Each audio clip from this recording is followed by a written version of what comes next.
Action. वो पहली बार नहीं था सर जब उसका कॉल आया। सगाई टूटने के बाद हम कई बार मिले। मैं उसके और शेखर के भागने के प्लान के बारे में सब जानता था। मैं हारा हुआ आशिक नहीं हूँ सर, पर मैं अकेला हो गया था। मैं अंदर से पूरी तरह टूट चुका था। वो मेरा इस्तेमाल कर रही थी।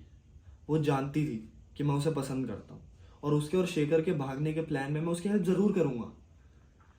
मेरी फीलिंग्स के साथ खिलवाड़ हुआ है सर। पर यह भी सच है, वो उस दिन रात को मुझसे मिलने नहीं आई थी।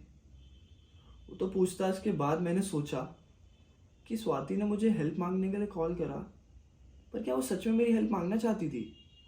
क्योंकि बाड़मेर की टिकट्स तो बुक हो चुकी थी। सर आप ही बताइए, अगर वो मुझे नहीं बताती तो मुझे कैसे पता चलता कि वो बाड़मेर जा रहे हैं? फिर मैंने सोचा कि ये स्वाति ने क्या करा होगा सर, कि इसके घर वाले वैसे ही बहुत स्ट्रिक्ट थे, तो इसने सोचा होगा कि अगर इसे घर वालों को पता चल गया तो वो सीधा कंप्लेंट फाइल करेंगे और पहला शक जाएगा शेखर पे। इससे बचने के लिए उसने मेरी हेल्प मांगी और मेरी हेल्प से वो बाड़मेर पहुंच गई, और यही उसका प्लान बी था सर।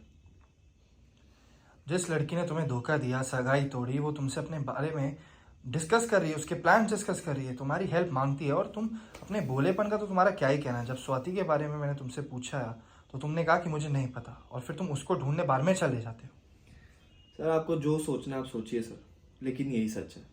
अगर आपको लग रहा है कि मैं झूठ बोल रहा हूँ तो सर आपके पास कोई प्रूफ भी नहीं है कि मैंने स्वाति और शेखर के साथ कुछ गलत करा। और जो आप ये बात कर रहे हैं बाड़मेर की, तो मैं आपको ये भी सब सच बता देता हूँ। मुझे ना शेखर के शैतानी दिमाग के बारे में अच्छे से पता है। मैं जानता था कि शेखर ने ही बाड़मेर की टिकट्स बुक करी होंगी और उसने ही स्वाति को बोला होगा कि मुझसे हेल्प मांगे और मुझे इनके भागने के प्लान के बारे में सब बताए। और मैं सर बाड़मेर इन दोनों के लिए नहीं गया था, मैं सिर्फ स्वाति के लिए गया था, क्योंकि मुझे उसकी चिंता थी। मैं सच में देखना चाहता था कि वो सेफ है। और जब से सर मुझे वो पता चला था कि बाड़मेर के ड्रेन में एक लड़की की हड्डियां मिली हैं, मैं बहुत परेशान हो गया था सर। और सर पता नहीं, मैं श्योर नहीं हूँ, पर मुझे ऐसा क्यों लगता है इसमें भी शेखर का हाथ है। उसने हो सकता है किसी और लड़की को मारकर उसकी हड्डियों को वहाँ ड्रेन में छोड़ दिया हो, ताकि सबको लगे कि स्वाति मर गई है और उसको मारकर किसी ने उसकी हड्डियों को वहीं ड्रेन में छोड़ दिया।